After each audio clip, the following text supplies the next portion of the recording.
ilimli bo'lish, ilmga intilish bu islomning shiorlaridan biridir. Ibn Muborak olimlardan boshqasini komil inson demadilar.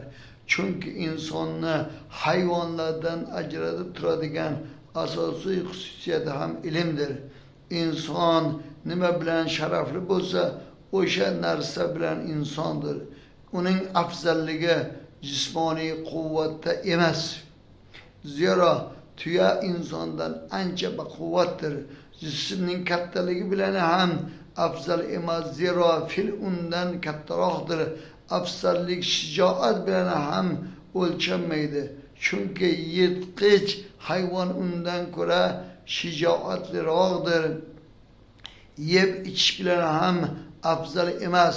Ho'kizning qorni unikidan kattaroqdir. Jimo qilishiga qarab ham belgilanmaydi. Zero chumchuq jinsiy quvvatda insondan kuchliroqdir. Demak, inson faqat ilm olish uchun yaratilgan. Demak, inson ilmli bo'lsa, qanchalik ilmligi ziyoda bo'lsa, shuncha aziz bo'ladi. Mol dunyoni sarflasangiz kamayadi. Ilmni qancha sarflasangiz ko'payadi. Shuning uchun ahli ilmdan bo'lishga harakat qilish kerak. Olimlardan biri aytadi, ilmni boy bergan kishi nimaga erishdi-yu, ilmga yetishgan kishi nimani yo'qotdi.